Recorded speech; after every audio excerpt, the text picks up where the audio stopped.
کون ہے؟ اللہ کی ذات۔ اب دنیا میں تو ہر آدمی انسانوں سے ایک چھپا لے گا، مکان کا ایک لوگوں سے چھپ جائے گا، زمین کا ایک لوگوں سے چھپ جائے گا، جانور کا ایک لوگوں سے چھپ جائے گا، جوتے کا کپڑے کا ایک لوگوں سے چھپ جائے گا، گاڑی کا ایک لوگوں سے چھپ جائے گا۔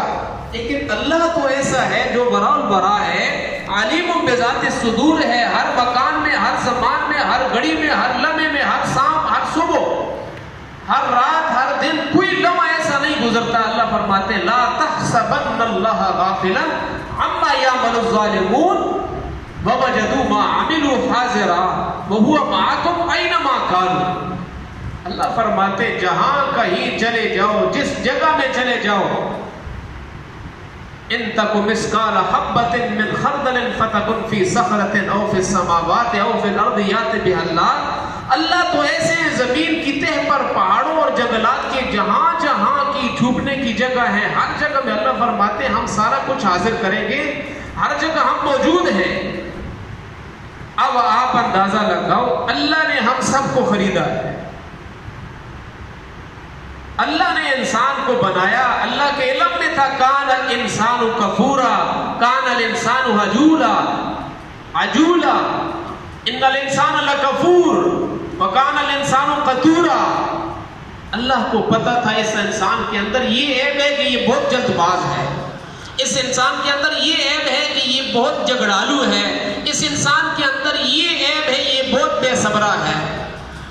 اللہ کو پتا تھا اس انسان کے اندر یہ عیب ہے کہ یہ فساد کرنے والا ہے، لیکن اللہ نے عیبوں کو پیچھے کیا، اور عیبوں کو پیچھے کرنے کے ساتھ اللہ نے کہا میں نے تو زمین بھی بنائی ہے، آسمان بھی بنائے ہیں، جنات بھی بنائے ہیں، میں نے نوری اور ناریوں کو بنایا ہے، عرشیوں اور فرشیوں کو بنایا ہے، کل کائنات کی چیزوں کو 18,000 سے زیادہ مخلوقات خدا نے بنائی ہے۔ اللہ نے ساری مخلوقات میں سے حضرت انسان کے ساتھ سودا کیا، اس کے اندر عیب موجود ہیں، اس کے اندر خامیاں موجود ہیں، لیکن ساری خامیوں کو پیچھے کر کے کہا، اللہ فرماتے ان اللہ اشتری من المؤمنین، اے انسانوں میں نے تمہیں خرید لیا ہے۔ اللہ کی محبت دیکھیں، اللہ کی شفقت دیکھیں کہ عیب اندر موجود ہے، اس کے باوجود اللہ نے کہا میں نے تم کو خرید لیا، اور فرمایا وَأَنْفَعْلَهُمْ، میں نے تمہارے مالوں کو بھی خرید لیا ہے، تمہاری جانوں کو بھی خرید لیا ہے۔ یہ اللہ قیمت کیا لگائی؟ اب اگر جانور خریدنے کے لیے جاؤ، اس کا جتنا دودھ ہوگا اتنی قیمت لگے۔ اگر ایک جانور 10 کلو دودھ دیتا ہے اس کی قیمت اس کے مطابق لگے گی، ایک 15 کلو دیتا ہے اس کی قیمت اس کے مطابق لگے گی۔ کسی مکان والے کے پاس جاؤ، زمین کو دیکھ کر، مکان کی عمارت کو دیکھ کر قیمت لگتی ہے۔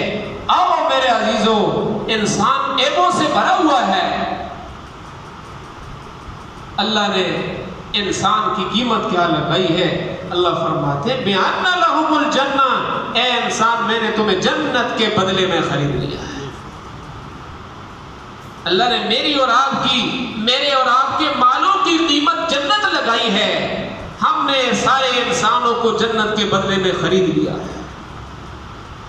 اب ہم سارے بک چکے ہیں، ہماری جان بھی اللہ کی امانت ہے، ہمارے مال بھی اللہ کی امانت ہے۔ اب اس جان اور مال کو اللہ کے نام پہ لگانا ہے، اللہ پہ خرچ کرنا ہے۔ اللہ نے ہمارا سودا کر لیا ہے، ہم بک چکے ہیں، جنت کے بدلے میں اللہ نے ہم سب کو خرید لیا ہے۔ اللہ نے فرمایا اب سر سے لے کر پاؤں تک کوئی کام میری مرضی کے خلاف نہ ہو۔ تمہارا مال خریدنے کے اعتبار سے، بیچنے کے اعتبار سے، تمہارا مال لگانے کے اعتبار سے، تمہارا مال خریدنے کے اعتبار سے، جب کماؤ گے تو مجھے دیکھو گے، جب تم آگے لگاؤ گے تو مجھے دیکھو گے۔ تم نے اپنے مال کو لگانا بھی میری منشا کو دیکھ کر ہے، میری مرضی کو دیکھ کر ہے، تم نے مال جب کمانا ہے تو پھر بھی میری مرضی کو دیکھ کر۔ حلال کمانا ہے، حلال کھلانا ہے، حلال جگہ پہ لگانا ہے۔ اب عید الاضحیٰ کا موقع آ رہا ہے، اس پہ اللہ نے ہماری جان کی قربانی بھی مانگی ہے، مال کی قربانی بھی مانگی۔ اللہ جن کو توفیق دیتا ہے وہ اپنی جان کو اپنے ہاتھ پہ رکھ کر، اپنے مال کو اپنے ہاتھ پہ رکھ کر کر یہاں سے ہزاروں میل کا سفر کرتے ہیں، اللہ کے گھر میں جا کے پڑ جاتے ہیں، سخت گرمی میں، سب گرمی دھوپ کے اندر 5 دن اللہ کے سامنے سجدہ ریز ہو جاتے ہیں، یا اللہ تیرے در پہ آ گئے ہیں، ساری زندگی کی سیاہیاں لے کر، ساری زندگی کی خطائیں لے کر، ساری زندگی کے گناہ لے کر یا اللہ تیرے در پہ آ چکے ہیں۔ اب یہ حج کرنے کے لیے انسان جب اپنی جان کی عبادت بھی لگا کے جاتا ہے، اپنے مال کو بھی لے کر اللہ کے راستے میں جب جاتا ہے، اللہ کے گھر میں پہنچتا ہے، اللہ فرماتے ہیں واپس آنے سے پہلے ساری خطائیں معاف ہو جاتی ہیں۔ اللہ اس کا نام نیک لوگوں میں لکھ دیتا ہے، اپنے نیک بندوں میں جو حج کرنے کے لیے جاتا ہے۔ ایک عبادت، اور دوسری عبادت اللہ نے اس مہینے میں 10 تاریخ کو وہ رکھی ہے جو صرف مالی عبادت ہے، وہ قربانی ہے۔ اللہ نے دیا ہے، اللہ کے نام پہ جانور ذبح کریں گے۔ اللہ نے اس امت پہ احسان فرمایا، اللہ نے اس امت پہ کرم فرمایا، ورنہ پہلی امتوں میں بنی اسرائیل میں لوگ قربانی کرتے تھے، قربانی کا جانور کاٹ کے چھوٹا چھوٹا گوشت کر کے پہاڑی کے اوپر رکھ کے آ جاتے تھے۔ اب جس کی قربانی قبول ہوتی تھی آسمان سے آگ آتی تھی، جس آدمی کا گوشت جل جاتا تھا اس کی یہ نشانی ہوتی تھی اس کی قربانی قبول ہو گئی ہے۔ اور اللہ نے ہم پر کیا احسان کیا ہے، اگر اللہ ہمارے ساتھ کرتے تو شاید کسی کی قربانی ہوتی لو۔ اللہ نے ہمیں چھپایا ہے، اور اس امت کے لیے کیا ہے، فرمایا تم اپنی نیت کو درست کر لو، گوشت کھا لو۔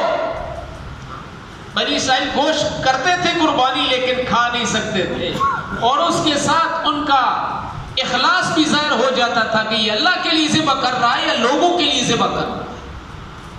اب اللہ نے اس امت پہ احسان کیا، اپنے نبی کی امت پہ احسان فرمایا۔ اللہ نے کہا قربانی بھی کرو، گوشت بھی لے لو اور ثواب بھی لے لو، گوشت بھی کھا لو اور ثواب بھی لے لو۔ اب اللہ نے طاقت دی ہے تو ہم اللہ کو راضی کرنے کے لیے سب سے پہلی بات قربانی کی نیت کریں۔ حدیث پاک میں آتا ہے، رسول پاک صلی اللہ علیہ وسلم نے فرمایا من وجد ساعتاً فلم یضحی، جو آدمی باوجود طاقت کے فلم یضحی قربانی نہ کرے، جو بندہ طاقت رکھتا ہے، مال موجود ہے، صاحب استطاعت ہے، اس کے باوجود قربانی نہیں کرتا، فرمایا فلا یقربن مصلانا، وہ ہماری عیدگاہ کے قریب ہی نہ آئے، وہ ہمارے ساتھ عید کی خوشی میں شامل ہی نہ ہو، جو اللہ کے نام پہ قربانی ذبح نہیں، اللہ کے نام پہ جانور ذبح نہیں کرتا۔ کتنی سخت وعید ہے، کتنی بڑی وعید ہے۔ اگر کوئی بندہ باوجود قربانی واجب ہونے کے نہیں کرتا، اللہ مصیبتیں بھیجتا ہے، اللہ پریشانیاں بھیجتا ہے، پھر اس پریشانیوں میں انسان کا زیادہ مال خرچ ہو جاتا ہے، کبھی بیماری آ جاتی ہے، کبھی کبھی مکان گر جاتا ہے، کوئی جانور مر جاتا ہے، یا گاڑی کا ایکسیڈنٹ ہو جاتا ہے، 100 چیزیں نقصان۔ اسی لیے میرے عزیزو، اللہ نے ہم سب کو خرید لیا ہے، لہٰذا آؤ خوشی خوشی کے ساتھ اللہ کے نام پہ جانور ذبح کریں۔ اب قربانی کے لیے سب سے پہلی بات ہم اپنی نیت کو درست کریں۔ لن ينال الله لحومها ولا دماؤها ولكن يناله التقوى منكم۔ اللہ فرماتے ہیں جو تم جانور کی گردن پہ چھری چلاتے ہو، اللہ کے نام پہ جانور کو ذبح کرتے ہو، یہ جانور ہمارے پاس نہیں آتا ہے، تمہاری نیت آتی ہے، تمہارا اللہ کا حکم پورا کرنا یہ ہمارے پاس آتا ہے۔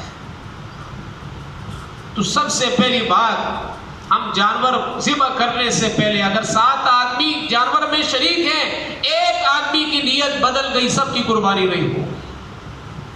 اس لیے سب سے پہلے ہم اپنی نیت کو درست کر لیں، یا اللہ یہ قربانی کا جانور کیوں ذبح کر رہے ہیں، کہ یا اللہ آپ ہم سے راضی ہو جائیں۔ ہم ابراہیم خلیل اللہ، جد الانبیاء ابراہیم خلیل اللہ علیہ السلام کی سنت کو پورا کر رہے ہیں، کہ سیدنا ابراہیم خلیل اللہ علیہ السلام نے اللہ کو راضی کرنے کے لیے اللہ کے نام پہ اپنے بیٹے کے گلے پہ چھری چلائی تھی۔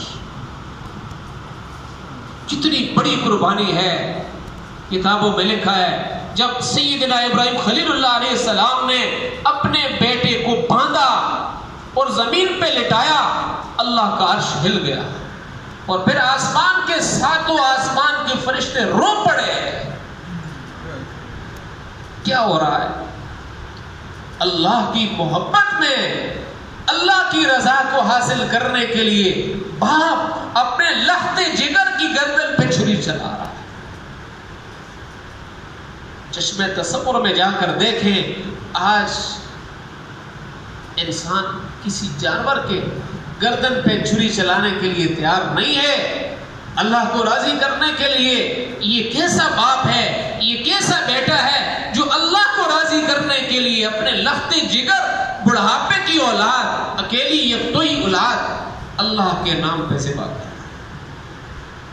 اسے تو نہیں پتا ہے نبی اللہ کے نبی ہیں، لیکن پورا زور لگا کے گردن پہ چھری چلا رہے ہیں کہ میں گردن کاٹنے کے لیے تیار ہوں۔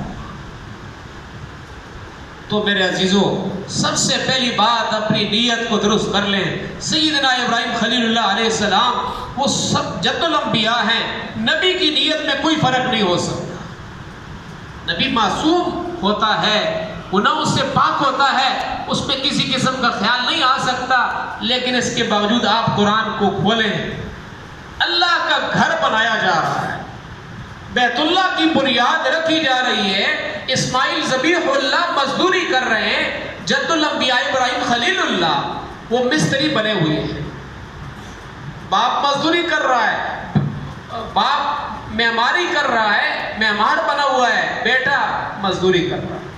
کیا کر رہے ہیں؟ اللہ کا گھر بنا رہے ہیں۔ وَإِذْ جَعَلْنَا الْبَيْتَ مَثَابَةً لِلنَّاسِ وَأَمْنًا وَاتَّخِذُوا مِن مَّقَامِ إِبْرَاهِيمَ مُصَلًّى۔ اب اللہ کا گھر بنا دیا، اللہ کا گھر بن گیا، اللہ کا گھر بنتے ہی باپ بھی ہاتھ اٹھا رہا ہے، بیٹا بھی ہاتھ اٹھا رہا ہے، یا اللہ ہم آپ کے بندے ہیں، آپ کا گھر بنا دیا ہے، گھر بنانا ہمارا کام تھا، اب اس کو قبول کرنا۔ ربنا تقبل منا، سورہ بقرہ کھولے، ربنا تقبل منا انک انت السمیع العلیم، یا اللہ گھر بنانا ہمارا کام تھا، اب اس کو قبول کرنا تیرا کام ہے۔ یہ پہلی دعا کی ہے سیدنا ابراہیم خلیل اللہ علیہ السلام، یا اللہ گھر بن گیا ہے، گھر سجدہ ہے آبادی کے ساتھ، پہلی دعا ہم کرتے ہیں اس کو قبول کر۔ اب دوسری دعا کیا ہے؟ فرمایا اے مولا ربنا وابعث فیہم رسولا، یا اللہ پہلی دعا ہم کرتے ہیں اس عبارت کو قبول کر لے، ہماری اس محنت کو قبول فرما، اور دوسری دعا ہم یہ کرتے ہیں کہ یا اللہ مکان اعلیٰ سے اعلیٰ بن جائے، خوبصورت سے خوبصورت بن جائے، اگر اس میں آبادی نہ ہو تو وہ کھنڈرات میں تبدیل ہو جاتا ہے، یا اللہ مکان تو بن چکا ہے، آپ کا گھر تو بن چکا ہے، اب اس کو آباد کرنے والا محمد مصطفیٰ تم نے بھیجنا ہے، یا اللہ مکان کو قبول بھی کر لے اور آبادی کے لیے محمد مصطفیٰ کو بھی بھیج دے۔ چنانچہ مفسرین نے لکھا ہے، حدیث پاک میں آتا ہے، ہمارے پیارے آقا صلی اللہ علیہ وسلم بڑے فخر سے کہتے تھے کہ میں اپنے دادا جد الانبیاء ابراہیم خلیل اللہ کی دعا ہوں کہ انہوں نے مجھے اللہ سے مانگا تھا۔ تو میرے عزیزوں، ابراہیم خلیل اللہ علیہ السلام نے اللہ کے نام پہ اللہ کو راضی کرنے کے لیے اپنے بیٹے پہ چھری چلائی تھی۔ آج مسلمان ہم لوگ کلمہ پڑھنے والے ان کی سنت کو زندہ کرنے کے لیے، اپنے نبی کی سنت کو زندہ کرنے کے لیے اپنے گھروں میں جانور ذبح کریں، اللہ کے نام پہ قربانی کریں۔ قربانی کرنے سے ہمارا مال کم نہیں ہوگا، بڑھے گا، اللہ کا وعدہ ہے، اللہ کے نبی کا وعدہ ہے۔ اور اللہ اگر طاقت دے تو اپنے پیارے آقا صلی اللہ علیہ وسلم کی طرف سے قربانی کریں، والدین کی طرف سے کریں، استادوں کی طرف سے کریں، جو غریب رشتہ دار ہیں ان کی طرف سے قربانی کریں۔ حدیث پاک میں آتا ہے، ہم اپنے نبی کی شفقت کو دیکھیں، اپنے نبی کی محبت کو دیکھیں۔ حدیث میں آتا ہے، صحابی فرماتے ہیں جب بڑی عید آتی تھی، بڑی عید کے موقع میں ہمارے پیارے آقا 2 دمبے خریدتے تھے، 2 دمبے خریدتے تھے، ایک اپنی طرف سے اللہ کے نام پہ ذبح کرتے تھے، اور دوسرے جانور پہ جب چھری چلاتے تو یہ نیت کرتے تھے، یا اللہ یہ ایک میری طرف سے ہے اور دوسرا جانور، دوسرا دمبا میرے ہر اس امتی کی طرف سے جو طاقت نہیں رکھتا قربانی کی، ہر امتی کی طرف سے ہمارے نبی نے قربانی کی ہے۔ وفا کا بدلہ وفا ہونا چاہیے یا جفا ہونا چاہیے؟ اگر وفا کا بدلہ وفا بنتا ہے اور یقیناً بنتا ہے تو آؤ نبی کے ہاتھ میں ہاتھ دے دو۔ اگر اللہ نے طاقت دی ہے اپنے نبی کے نام پہ بھی جانور ذبح کرو، اپنے نبی کی طرف سے قربانی کرو، اللہ کے نبی کی طرف سے قربانی کرو۔ جانور تو اللہ کے نام پہ ذبح کرنا ہے، لیکن نیت یہ کرنی ہے میں اپنے آقا کی طرف سے قربانی کر رہا ہوں۔ اللہ جن لوگوں کو طاقت دیتا ہے، ایمان دیتا ہے، آج بھی ہزاروں لوگ موجود ہیں جو اپنے آقا کی طرف سے قربانی کرتے ہیں، والدین کی طرف سے کرتے ہیں۔ اور یہ بات بھی سن لیں، ہمارے نبی کا درجہ تو سب سے اعلیٰ ہے، ہمارے نبی کا مقام سب سے اعلیٰ ہے، ان کے ہاتھ میں جنت کی چابی اور کیا ہے۔ جب زمین کے اوپر تھے تو اوپر بھی روشن تھا، جب زمین کے اندر گئے ہیں تو اندر بھی روشن ہو گیا ہے۔ وہ ہستی ہے، ان کو ہماری قربانی سے کچھ نہیں ملے گا۔ ہمارے آقا کا مقام تو پہلے سے اونچا ہے، ہم قربانی کریں گے تاکہ ہمیں یہ نسبت مل جائے، میں بھی آقا کے ان غلاموں میں شامل ہو جاؤں جو لاکھوں کی تعداد میں قیامت کے دن اللہ کے نبی کی طرف سے قربانی کرنے والے آئیں گے، تاکہ میرا نام بھی ان لوگوں میں آ جائے۔ اللہ پاک ہم سب کو ان ساری باتوں پر عمل کرنے کی توفیق نصیب فرمائے۔ کل انشاءاللہ العزیز عید کی نماز عیدگاہ میں پورے 7 بجے ادا کی جائے گی۔ عیدگاہ میں عید کی نماز پڑھنا سنت ہے، گاؤں سے باہر پڑھی جائے۔ مسجد میں عید کی نماز پڑھنا بغیر عذر کے مکروہ ہے۔ نماز ہو جاتی ہے لیکن اللہ کے نبی کی سنت چھوٹ جاتی ہے۔ تو سارے بھائیوں سے درخواست ہے، ہمارا عیدگاہ قریب ہے، جسیہ والا بھی قریب ہے، مرزے والا بھی قریب ہے، تو عید کی نماز انشاءاللہ عیدگاہ میں پورے 7 بجے ادا کی جائے گی۔ اور اس کے علاوہ عیدگاہ جاتے وقت سنت طریقہ یہ ہے کہ تکبیرات پڑھتے ہوئے اللہ اکبر لا الہ الا اللہ واللہ اکبر وللہ الحمد، یہ تکبیر ہے۔ جاتے ہوئے بھی ہم نے بلند آواز سے بقدر بلند درمیانی آواز سے، یعنی اونچا اونچا ہو، جاتے ہوئے بھی تکبیر پڑھیں اور آتے ہوئے بھی تکبیر پڑھیں۔ اور اب یہ بھی سنت طریقہ ہے کہ جاتے ہوئے دوسرے راستے سے جائیں، واپس آتے ہوئے دوسرے راستے سے آ جائیں، لیکن ہمارا راستہ تو یہ ایک ہی ہے، ادھر جائیں پھر بھی وہی راستہ ہے، ادھر جائیں پھر بھی وہی راستہ ہے۔ تو اس کا طریقہ یہ ہے جاتے ہوئے دائیں سائڈ سے چلے جائیں، آتے ہوئے بائیں سائڈ سے آ جائیں، یہ راستہ بدل جائے گا، یہ سنت بھی پوری ہو جائے گی، ثواب بھی ملے گا۔ اللہ ہم سب کو عمل کرنے کی توفیق نصیب فرمائے۔ سنتیں پڑھ